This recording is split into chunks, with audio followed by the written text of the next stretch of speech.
A very good morning to you. This is Youth Assembly, a new week, and of course, it is August. Welcome to the new month. My name is Sylvia Isheme. Well, today on Youth Assembly, we'll be looking at harassment and extortion of youths by law enforcement officers in Nigeria. Now, some Nigerian youths have come out several times to lament, especially on social media, by sharing their ugly experiences with and sad stories of extortion with law enforcement officers. Now, recently, we saw the case in Ibadan where a lady was harassed and questioned, not in the right manner, by police officers when they went to arrest a suspect. And today, cases of harassment and extortion are on the increase in Nigeria. There have been human rights abuses associated with law enforcement extortion and harassment, extortion of money at police checkpoints, mass and prolonged unlawful detention.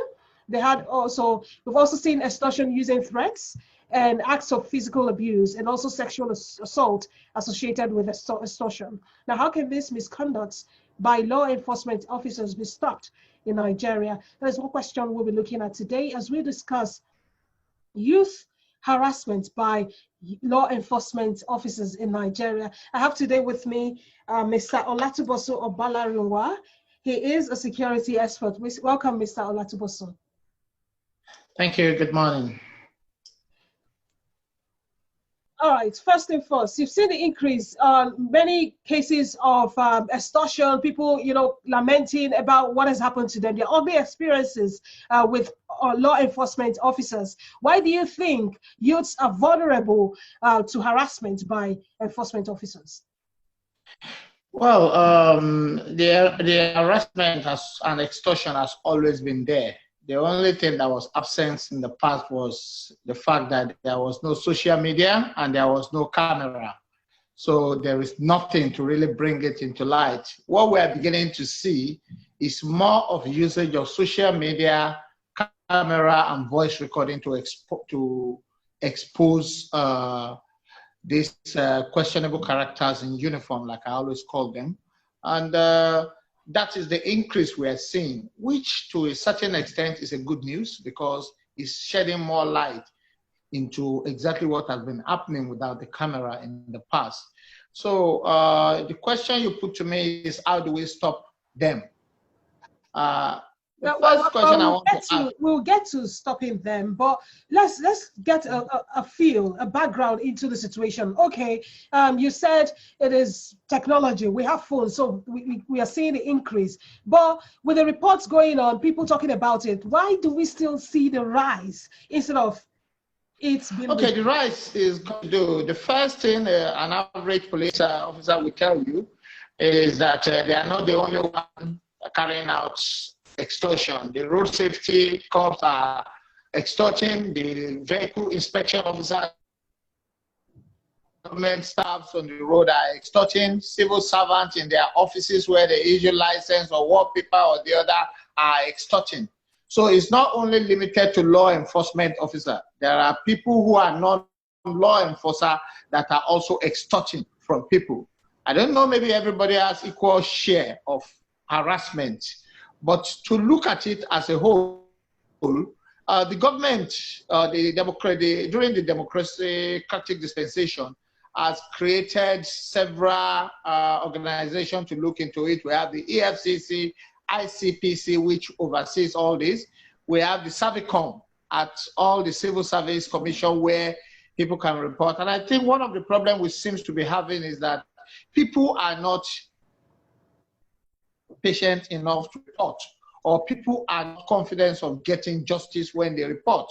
And once you don't bring it to light, then the perpetrator seems to be able to think in his head that he can get away with doing it again and again, and become more confident.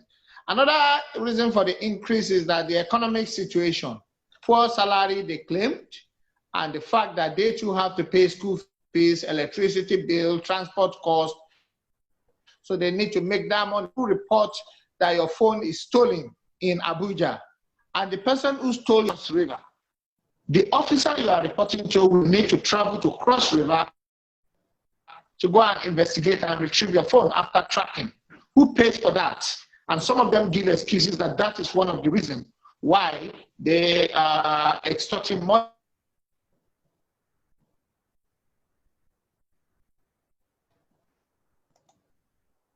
Okay. The first point I made was that the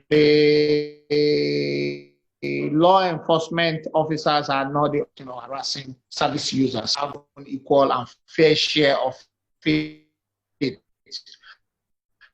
Licensing office, government staff collecting tax on the road, civil servants, anywhere where citizens want to go to get something they are supposed to get free, this seems to be harassed and extorted. That is the general problem everywhere. Under the democratic dispensation, there has been overseeing bodies that have been created internally and externally to look at things. We have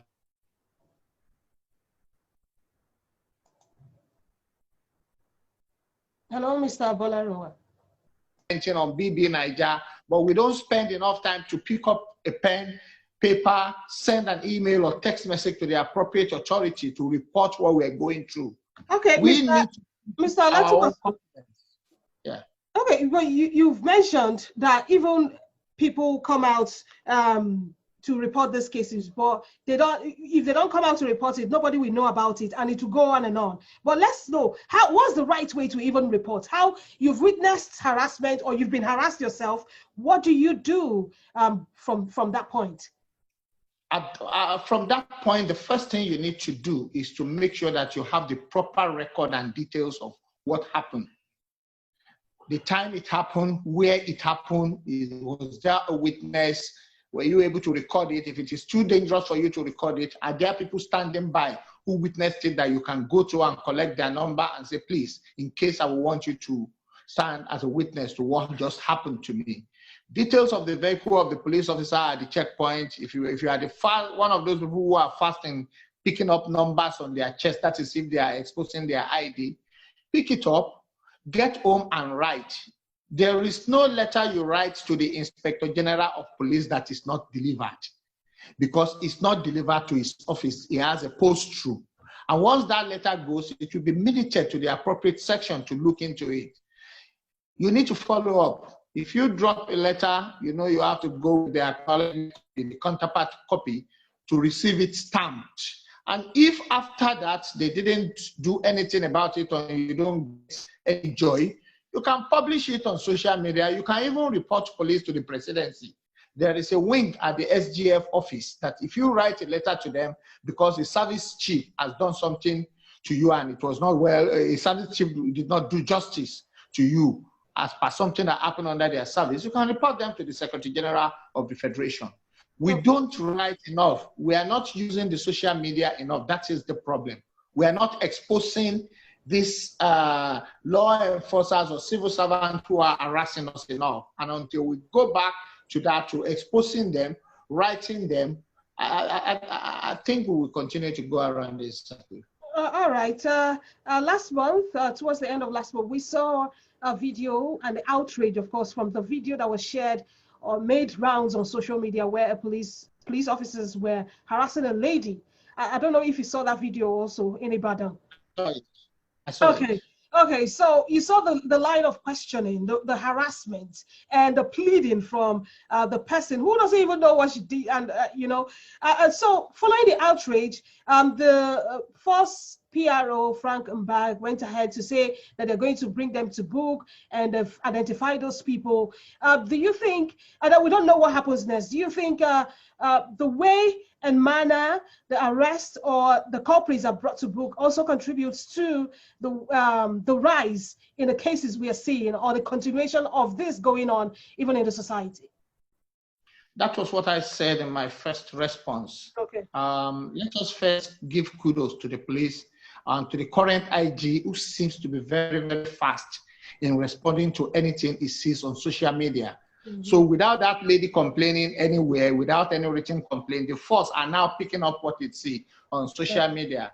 Just overnight, I noticed that something was going on Facebook, reporting of harassment, and the commander complaints response unit came on the thread and commented that he's going to take this up in the middle of the night. That's not his working hour. He commented in the middle of the night that he's showing interest and is going to intervene in the matter. So we can see some positive step coming up on the part of the police.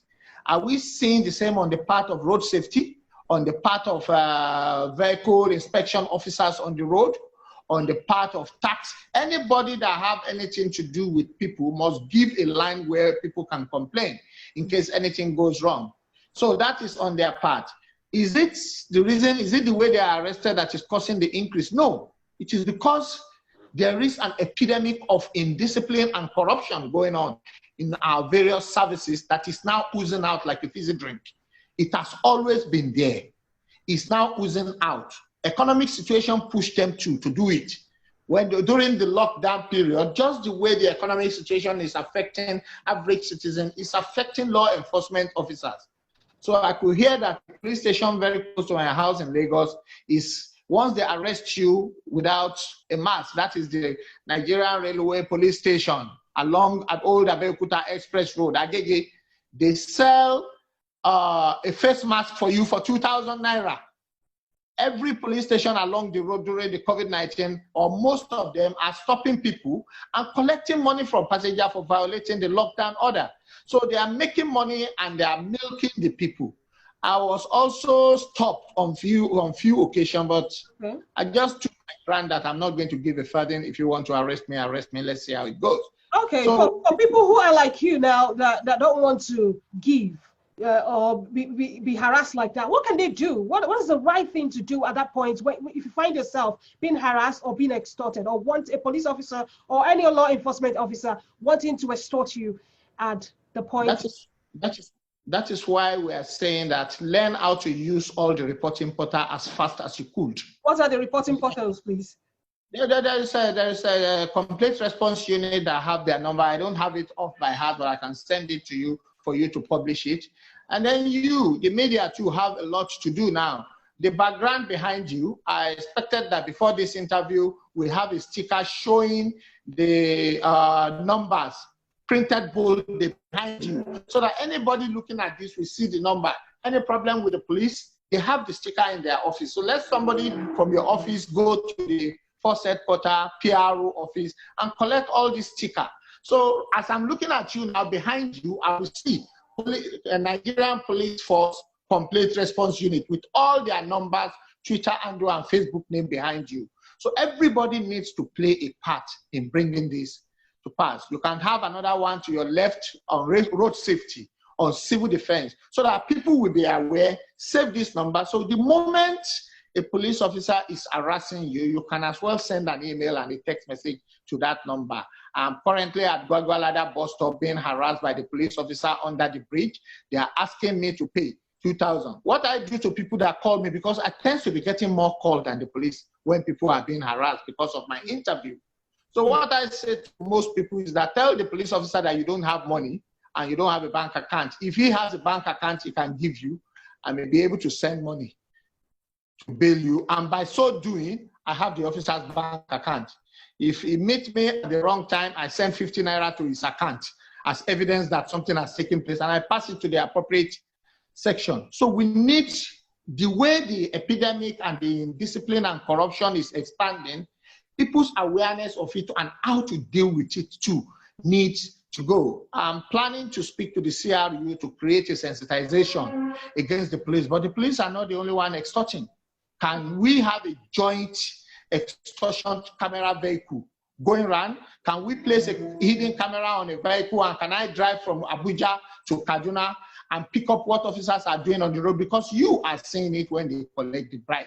So if you collect a bribe at Kaduna, on Kaduna Abuja Express Road, and you're collecting a bribe was recorded by a covert surveillance vehicle, by the time you and your team get into trouble, everybody will start sitting up. So everybody has a role to play, but on the part of the victim, they need to use the devices they have on them, the pen and paper they have on them, then talk to a lawyer. There are feeders. They will charge you money when you send the case to them. There is National Human Rights Commission. What is their email? What is their Facebook account number? Let's get to use all these things and let the report be flying around. The lady you are talking about in Ibadan, yeah, it took somebody to record it and share it before we know it.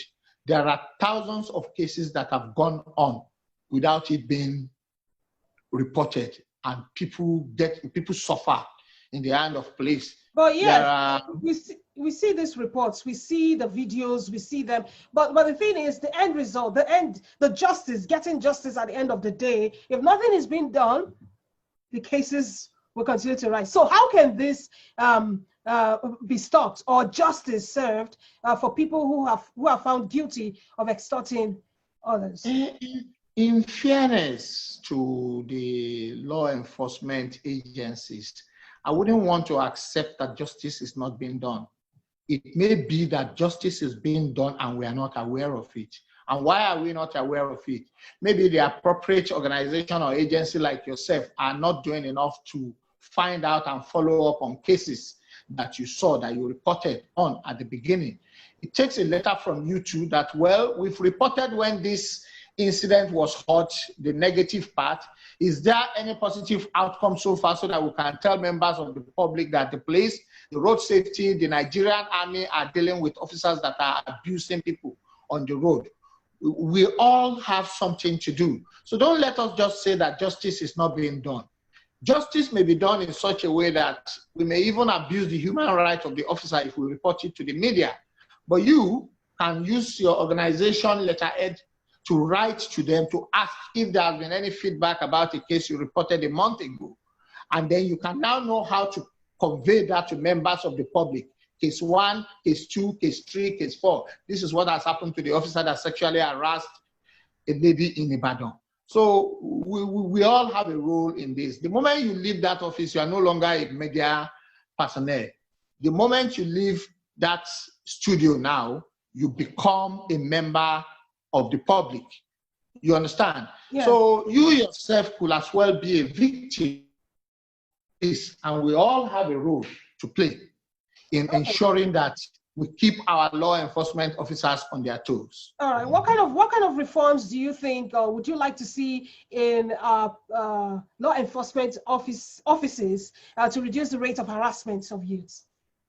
The type of reform I would like to say is that there is need to be a joint check and balances, a particular formation of all organizations, which we also, for instance, now if you hear about joint task force to deal with robbery, to deal with terrorism, we have joint task force which comprises of police, civil defense officer, the army, the navy.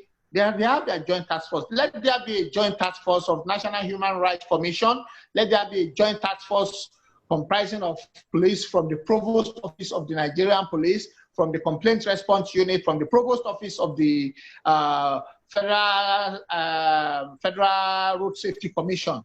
Let them come together and let them get out of office and really go to the road. Let them create a number where people can actually reach. Let them bring in, what's it called, youth coppers. Let them take on more youth coppers and create a hall for them where there will be caseworker looking at every cases, investigating it and passing it on to the appropriate authority. And another reform, most important reform, is that let there be a hall of shame. There is a hall of fame in the Nigerian police force now where when you do well, you dress well and they take a picture of you and say what you do. Let there be a hall of shame that can be recorded and posted. When you are being disciplined, when your rank is being removed and you are getting a lower rank, when you are being dismissed on video and publishing it. The Nigerian police today have their own channels, TV channels.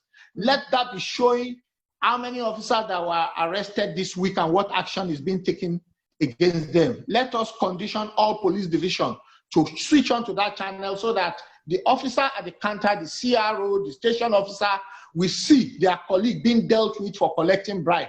And let's see if their brain will reset or not. There is need for a better and robust check and balances on the street and on ground monitoring. That's the kind of reform I would like to see. All right, thank you so much, Mr. Abolariwa. But for the youths, especially youths who are vulnerable and or are being harassed by these officers, what would you say to them moving forward? The first thing I want to say to the youth is that you need to really watch your own movement too. The police and other law enforcement agents have a clause in the way they deal with people. They call it reasonable ground to suspect.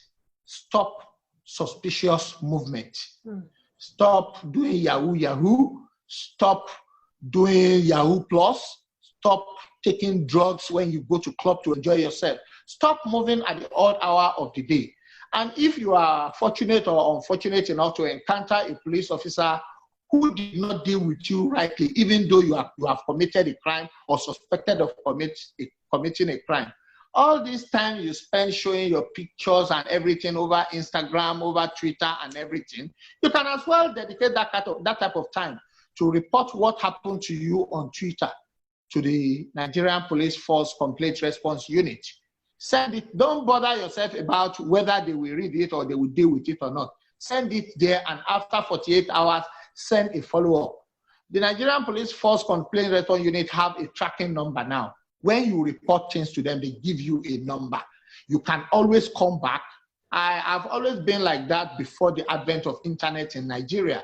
I will report a police officer as a student, as a secondary school student, to the DPO. I will write a letter, and later I will write a letter back to the DPO that I've not had anything. And most of the time, I get joy. The DPO has driven to my house to thank me for contacting them and told me what to do. That is some good news. Thank you so much, Mr. Olatubosu Abolarewa. You are a security expert and doing well in your field. Thank you for taking time out today to do this with us. We talked about harassment and extortion of youth by law enforcement officers in Nigeria. Youth Assembly is the show. I will make a comeback tomorrow, same time, same station. My name is Sylvia Isheme, and the show was put together by Asma Sani, supervised by Ehi Ohiani. Continue to listen to us and share this video and tell a friend to stay safe. Bye for now.